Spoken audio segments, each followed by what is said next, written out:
Hello guys, this is Revero and my friend Valay recently released a track called Palace on his YouTube channel and I really love the track and I think you guys will also love it.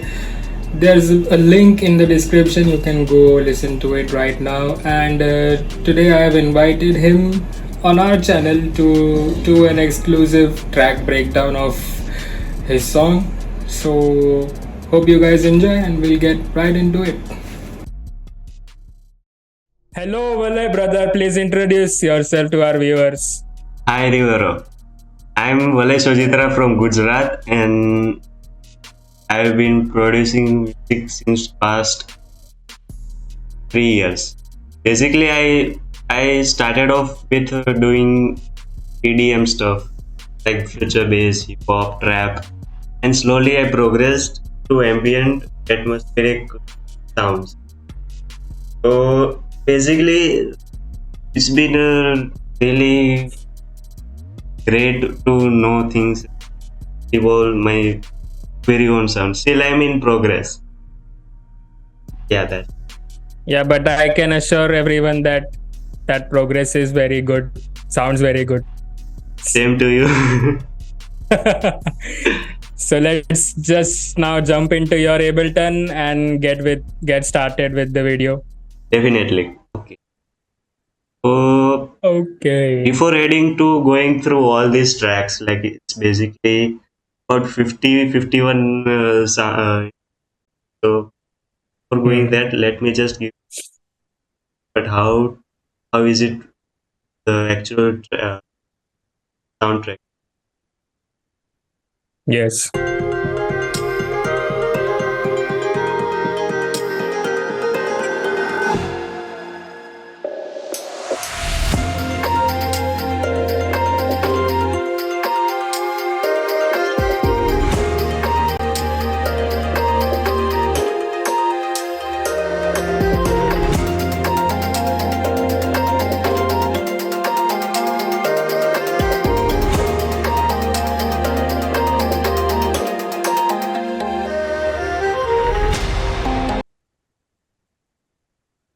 Sounds cool, doesn't it, guys?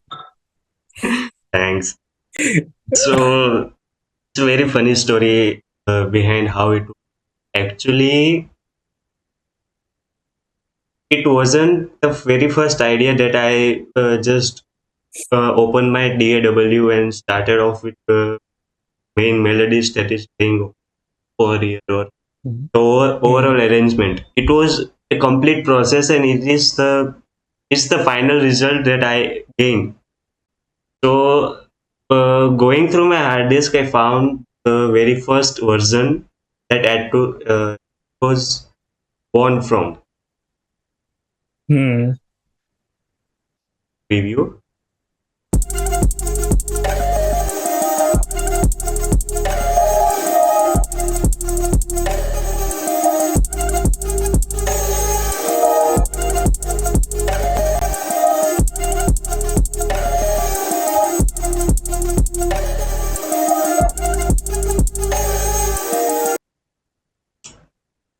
It's completely opposite to what is made right now. It still sounds better than what I used to make in 2017. It's nothing really wrong. It's nothing. But at that time, I was actually just doing sound designing, basically how I can evolve my electronic sound that I used to have before. That was the thing. And then it evolved because I couldn't further progress to into a full song. It was just look like that. So progressing as I was progressing it to the track, it totally changed from what it was before. So to showcase that, let me just go through what are the tracks right now, what type of process it is going, and also I will give away a lot of my mixing tricks, mastering tricks, so that it will be helpful. Like knowing that mastering and mixing tricks really opened my mind at time. Yeah. So let me just go through the verse first. I haven't given marker here because I already knew. So, okay, let it go. Yeah. So this is are the proper main instruments that are playing right now in the verse, first verse. Okay.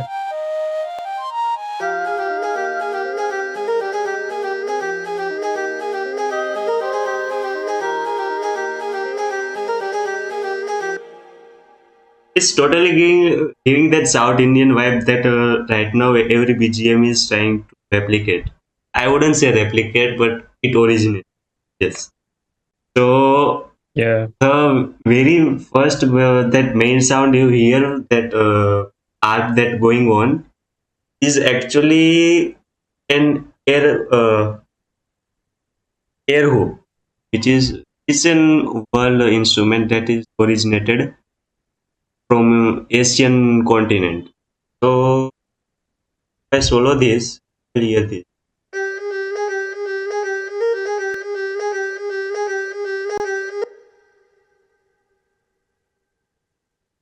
It So sounds cool on its own too. like it was completely accident. Like I was just going through the presets over there, going through the instruments, Hmm. and I was just running the MIDI over there. But I What found it plugin and is this from? instantly I thought that I What did plug? just need in the build up overall. I totally extended Hmm. from verse to build up. So the very first processing I did over here was first of all I compressed over it, just it, and then what I did is basically it's going applicable on every tracks you will find over here. And then Hmm. I did subtractive EQing, like cutting off the that very dominant frequencies that is piercing through your ear.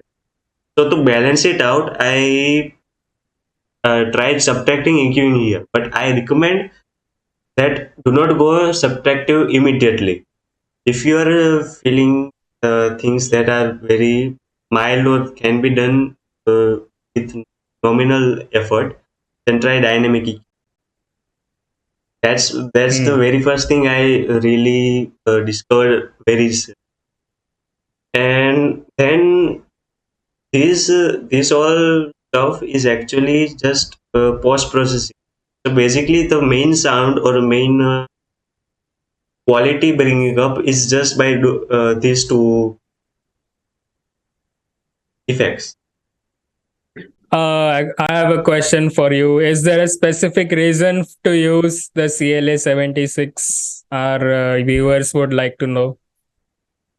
Like to be honest, CLS 76 is analog compressor. So every analog emulating compressor, it gives off that its own very tone to the track. Like it's compressing. Like I use this compressor to get that tone that the compressor is giving off. Basically, you can already see that it doesn't need any kind of dynamic control. Like it's already Yeah. compressed. You can see the waveform over here. I zoom over. It doesn't need any sort of any hardcore compressing. But why did I Hmm. use it? To enhance that or bring up that sounds that are quieter in the spectrum. And moving on further, the second sound. It's a vocal I get from Ableton's stack. Okay.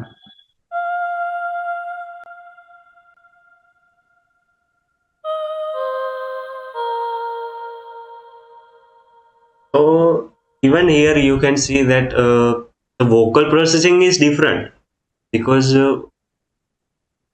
it's a very generic and universal thing that whatever you try to pick up first, whatever instrument you are Hmm. before trying to mix anything, you have to give a judgment that what type of instrument is there, what type of waveform it does have in raw mixing or raw format. So right now it's a Hmm. vocal. So we all know vocal is very dynamic by its nature. So instead of Yes. using very fast compressor, I used CLA2A, which is actually standard for giving processing vocals or compressing vocals to have that dynamic control. Further moving on, Okay. I again did the subtractive EQing over it. And then this utility, the just automation that is done afterwards. Like whenever your whole track is done, at that time you have the small ups and downs you give to the utility. That's all. Yeah, for like transitions Yeah, for to transition, smoothen because out every them. section is a different type of energy. If you keep a constant, it won't work. Yeah. That's why you have to be very specific to the sections. That is this section properly itself by itself properly setted gain stage. Then you Hmm. do that. This stuff is secondary totally. And comes the electric guitar I use over here. Well, I have a question for you. Yeah, yeah. What plugins are you using? Are you using contact libraries or Serum, Vital? What are you using? So for my to be honestly say, I personally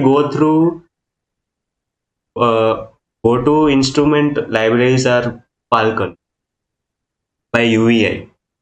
So I use their Okay. UVI World Suite that gives a totally huge amount of catalog of different instruments. So Hmm. uh, I prefer Falcon over Contact, but yeah, it's kind of really controversial type that Contact is so always, but everyone has their very own taste, I would say. Yes. And to be honest, when it comes to sound design, I as you said, I pick Vital. Okay. It's the electric guitar I So, could you please tell us that what each instrument is from, like which plugin every time you explain it? Yeah, sure, sure, sure. Actually, the electric guitar you are hearing is from Spitfire Labs, and it is Okay. post processed with guitar rigs. Okay.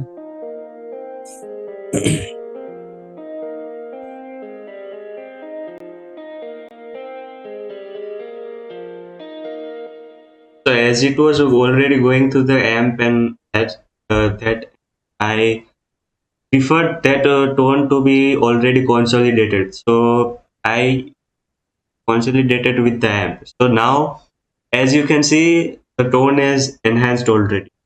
All I need is to pick Hmm. up the piercing tones or resonating tones and cut them. So this is the EQ. This is cutting over above 1k, 1k, 5k, and this is the same Okay. automated filter that is opening slowly uh, Yeah, track to progress. play with that kind of energy. Then I would say the secondary things are basically let us just go through the harmonies that is playing back. I would say the most second most thing that would be the harmonies, because you will see obviously what it is without it. Hmm.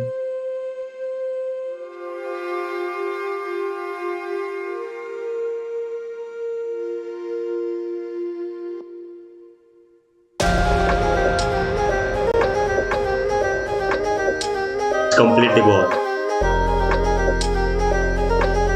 Yeah, like the huge feel to it is coming from this thing. Yeah, that is sure. So the harmonies, I would say there are pad one sorts. I'm not sure where this first pad came. It was, I guess, Hmm. analog labs. as far as I know, is from Analog Labs or Spitfire Lab. Okay.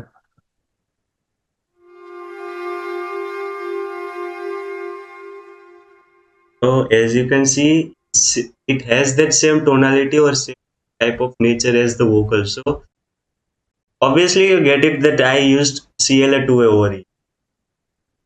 Then Yes. is same subtractive EQing I did. One more question for you. Yes. I see that the dips you're making on resonant frequencies is a bit too much. Like it appears too much for the eyes. Is there any reason for that to make such huge dips on resonating frequencies? I would say that it depends. It really depends what samples you are using in your project. So first of all, sample selections come. If sample is really good and great in sound, you really don't need this kind of stuff. This type of brutality over there. Yeah.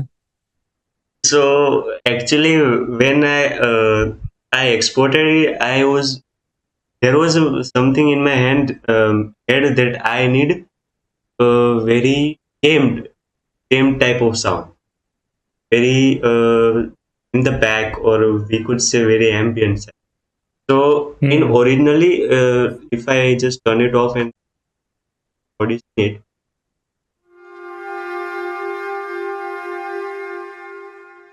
it's very minor. But at that time, I was just Hmm. auditioning very tightly over there. So I found it really some red pack of kicks over there. That's why I could. Okay. Now if I see that this is really rubbish, like you don't need that much type of thing. This type of tweaking can be done by one band by dynamic. Hmm. So it's really old project. So some of the stuff will be outdated. Some of the tricks that I used over here will be outdated. Moving on,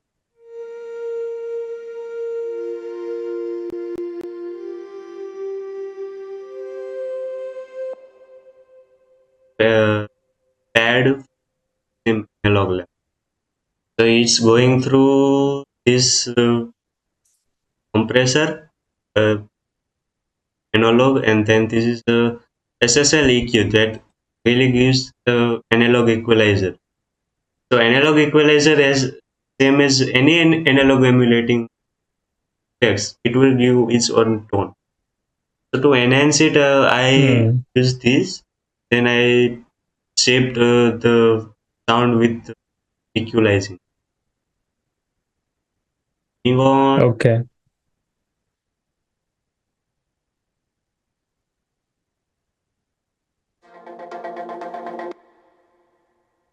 sample sample or bass pulse from Ableton Live. I would recommend that Okay. if if you own Ableton, then please do just go through their packs. They really give up very good packs and been blessing for me. Like many of Yeah, song, actually, I went through that packs later. I found really good samples in them. So that's the guys thing. who are really First of all, looking you for have to go through samples, whatever your DAW is giving off. But it's okay. Like yeah. everyone is doing. Yeah, but guys who are spending day and night on the internet searching for sample packs, I'd suggest them you first go through the Ableton samples. They have really good samples. Yeah, right. That's the thing.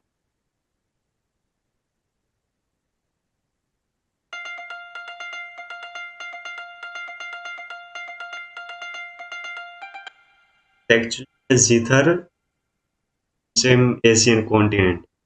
I picked it up from Falcon. Then Yeah. I here is something really interesting.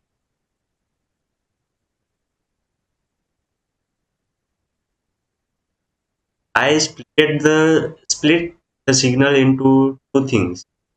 Like right now, you see it's just rest. So the rest in this effect track, you see I split signal into two things. But right now, because there was no low end, I deleted it.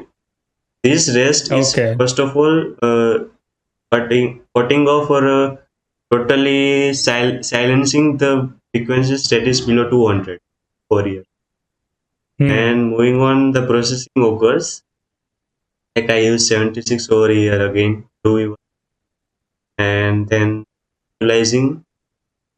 And then just for safety, I again cut at 200 Hz to really totally silence whatever is there below it. Hmm. There's the thing, like I would suggest that many times you need splitting signals of your audio track. Splitting the signals, it Yes. will give you much more control. Like just on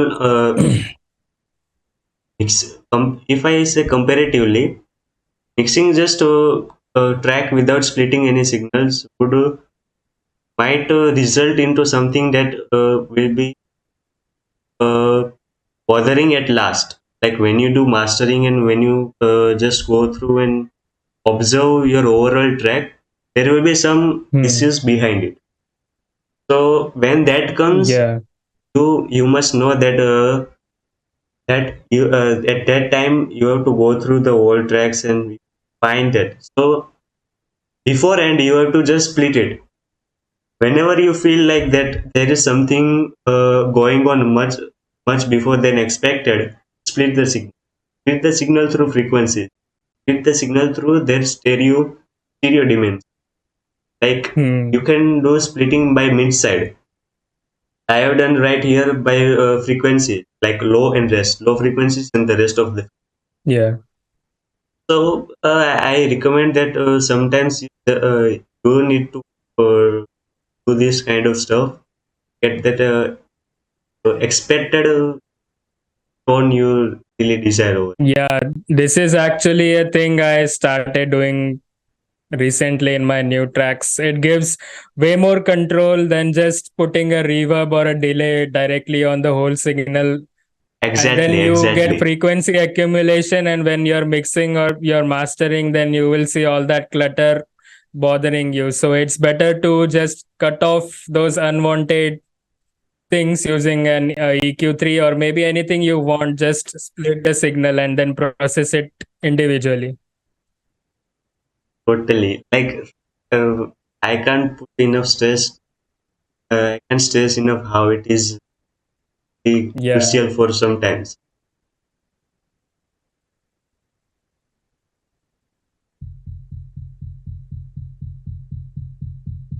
I guess this might be bass pulse is really back in the frequency. Like it's very low. Yeah. I can't hear anything, bro. Is it playing? Yes. Look, already it's below 100. So you won't be hearing it. Will be after it Okay, so I think it's like automated. problem of Zoom, maybe. So as I said here, I already did the splitting of it. So right now, I in the lower frequencies, I needed have a constant low frequency feedback. So I compressed it. Then the rest of it was Hmm. okay. Let's move on because I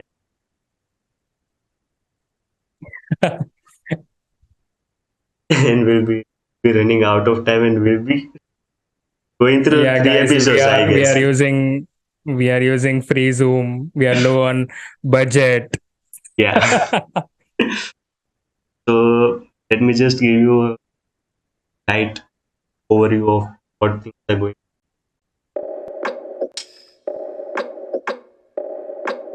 There's snare going on. There's two percussion going side by side. Okay, so are these loops or have you programmed them? Program. Okay, so are you using samples from Ableton libraries or any other? Yeah, it Like if depends, you but remember, I'm pretty much lately finding Ableton samples very, on spot for me. It's giving me very hmm, sweet spots, and I do not have to go through any personalized third party libraries. okay, Very good performance and workflow, saving my time basically. okay, yeah, The base is going on here.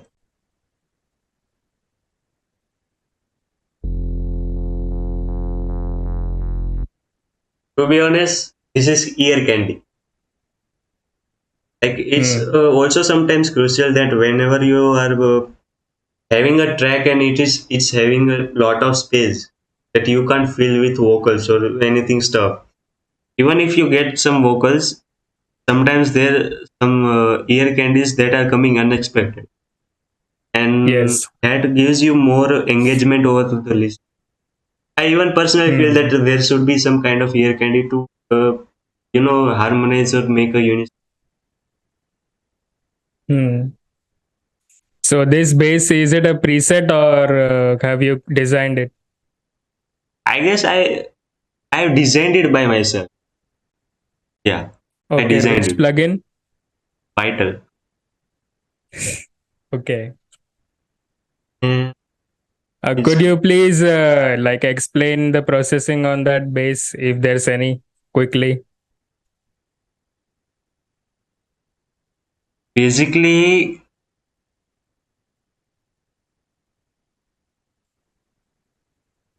get a preview again.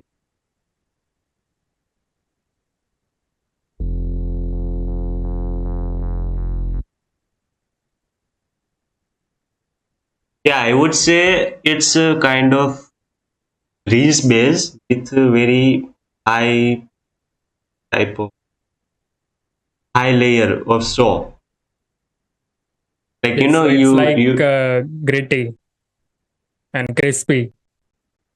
F FM I did FM hero. Okay, Basically okay.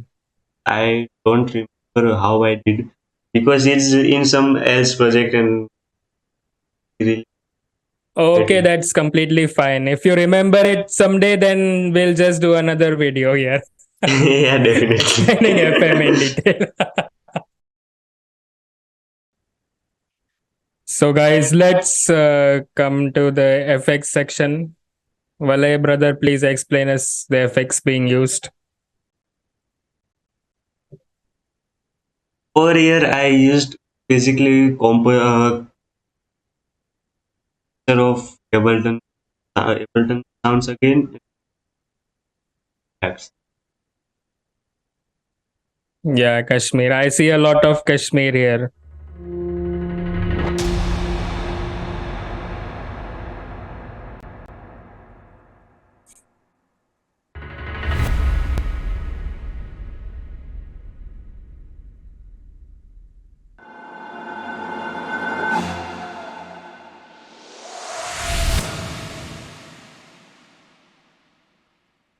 Basically overall verse and build up like basically a merged thing. Yeah, like to empower the transitions stuff. Like I would say that I haven't used any sort of very immersive effects. I just picked up some of the that is giving a really nice for the Hmm. stereo output. That's the thing. Like Okay. whatever sound you choose, you must be in the it must give that environment that you are looking for. Hmm. Directly jumping over to the prop. Are there any special, like, is there any special processing on the FX? No, I wouldn't say any. Because I saw just one EQ there. yeah, it's basically you must not give any sort of very that detailed mixing over here, because it's just giving in. It will be always in the backside, and it is text. There won't be much any sort of focus over there unless you are trying to keep it giving attention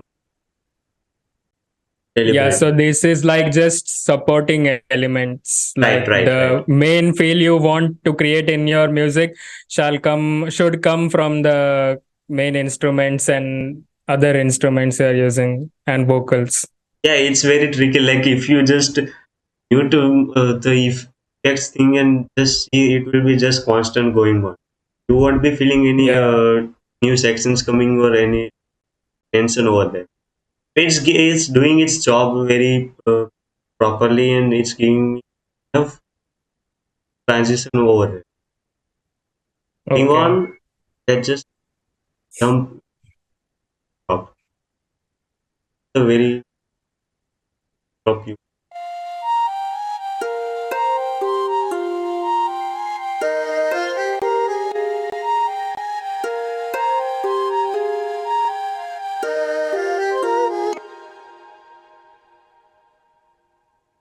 Uh, so first of all, it's what you will be hearing. Uh, that's Hmm. from Falcon. Okay. Going through same that going through compressor, analogue, subtractive. I still have what is sorry. It's better to forget this. Yeah, but one thing I cannot forget, you have used a pube child compressor here. So is there any specific reason behind that? Tone. One word. Tone. Okay. Tone. So anything weird you see on Valay's processing chain, it's for tone. Hmm. Totally. So and it's the same channel that is going through that meant that Yeah, okay. accidentally emulate. Then secondly, this is the zither giving that high tone.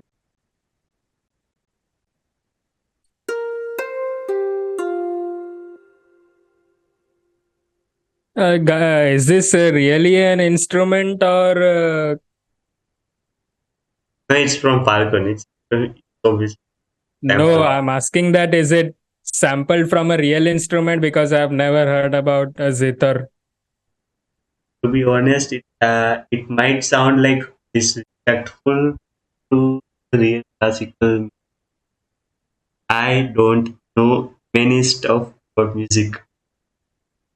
How No, this like is not disrespectful to anyone. no, obviously it's disrespectful. Like if you just play stuff that is not supposed to be, obviously many people who want that kind of agreeing towards it, favoring. So Yeah, but if technology allows it, so what's wrong in doing that? it's quite a big debate, I would say. Even I don't Let's know not where do get I into stand. that. Am I on the right side? Just I feel right. I made it. That's the last thing Yeah, I would say. like, I don't feel there's anything right or wrong in music. It's just like what you make and people like enjoying it, then it's good music.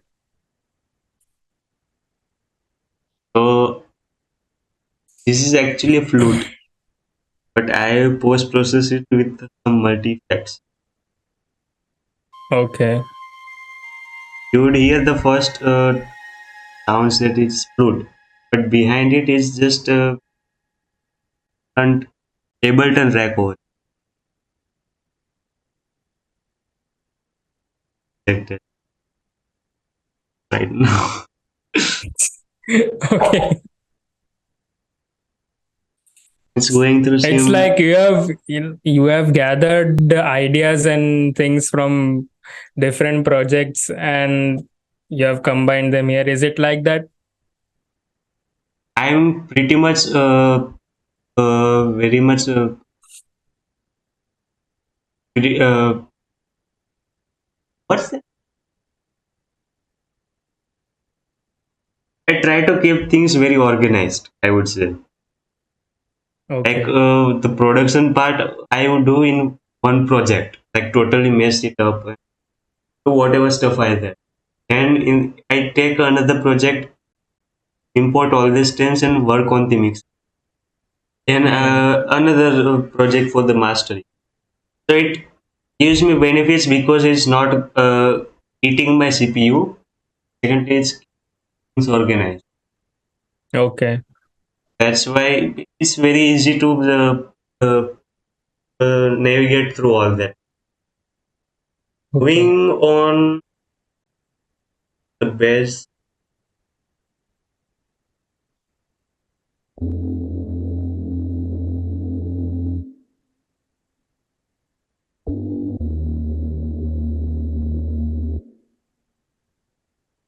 base is actually a res base. Is a layer of a res base and a sub base. Once that is Oh. properly on the wide end, one is very narrow and Hmm. So are these presets or you have designed this? preset, Okay. serum Vital or preset, serum? serum. I picked some of the presets from serum too. I Yeah. This is a drum, overall drum.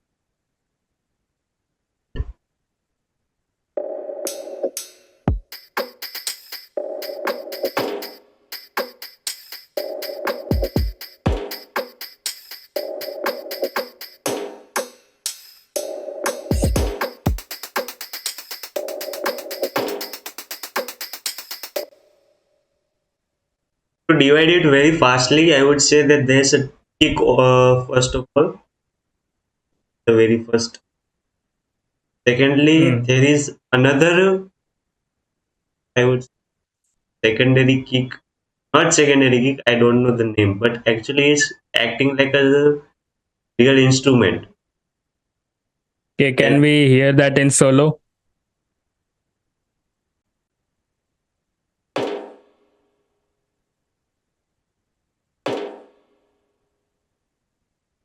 Okay.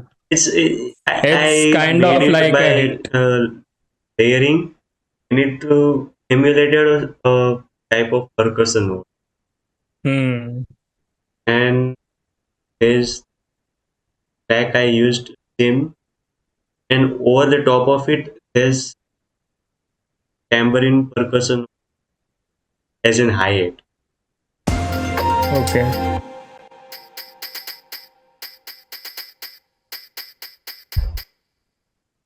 So is this a loop or have you like programmed it? Design.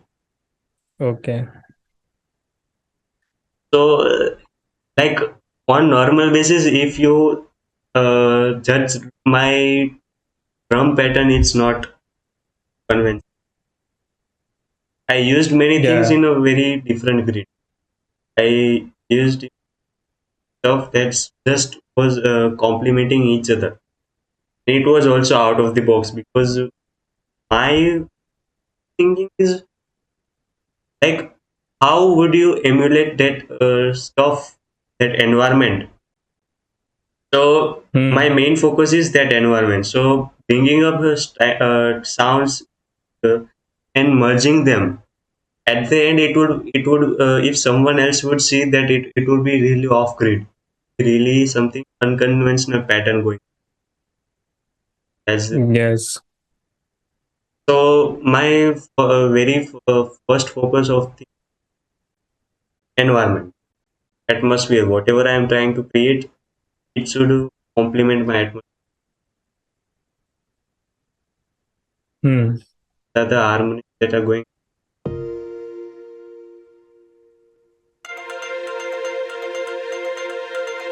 Many things are going through behind. I know.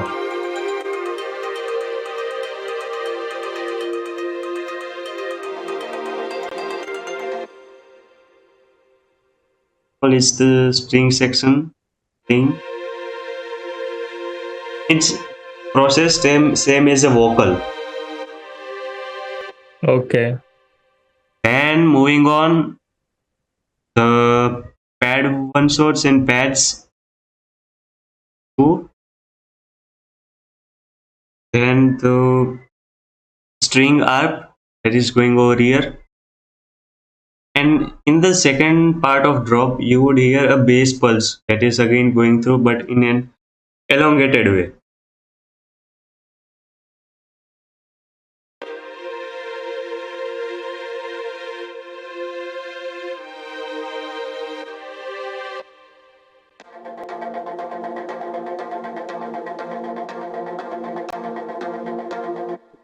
This is basically preset from Ableton. Like you wouldn't believe stuff like that actually exists even in your own DAW. I was Yes. very much fascinated about. So yeah, this is basically my overall track breakdown. Okay. So, like, do you have any mixing tips or mastering tips for our viewers? First of all, I would say that on the first place, you are mixing the track sound, it glued, it properly gelled together. So Yes. I would say first of all take a call. What are you trying to mix for? It's really heavy, bass heavy type of genres that's having like 90 tracks over it. You definitely had to go through and do the detailing type of thing because you don't need any type of masking or clashing of frequencies.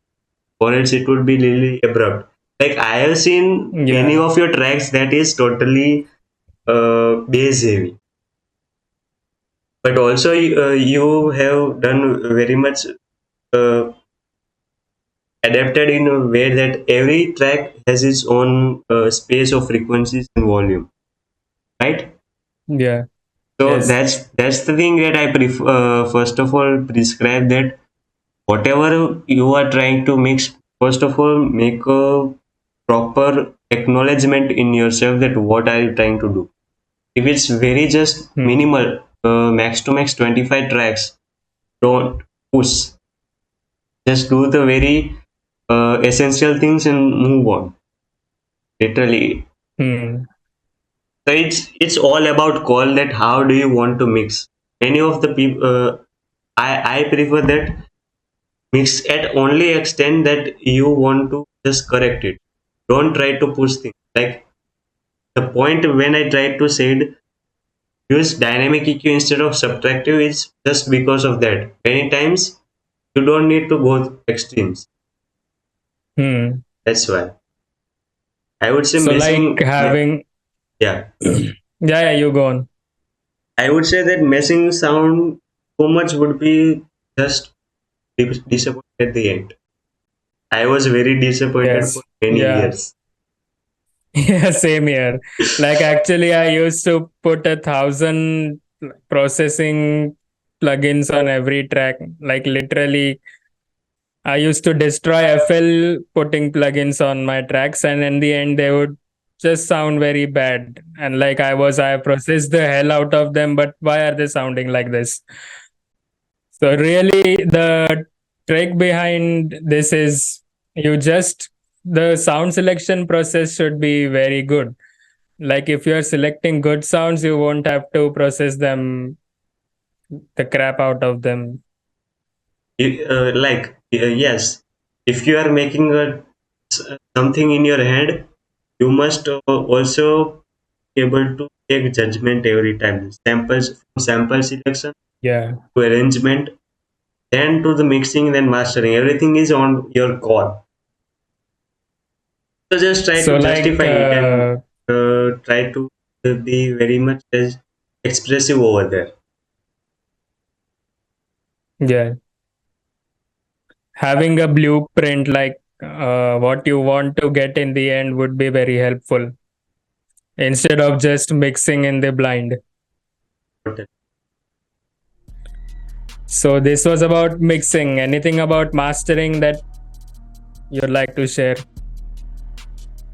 So mastering is basically a process where you uh, bring up the loudness, basic loudness. I am not talking about the peaks. Loudness is Yeah. something different from the levels. Levels is like it's the foremost or the very short term type of thing. Loudness is Hmm. something that is metered through LUFS. So for that, Yes. it would be a really long theory about it, but I recommend to just go through from isotope, from any articles or that is from the well of established company. They do give Hmm. very best advices over it and to give you guide over it. So my mastering chain is now also being very liberative. Like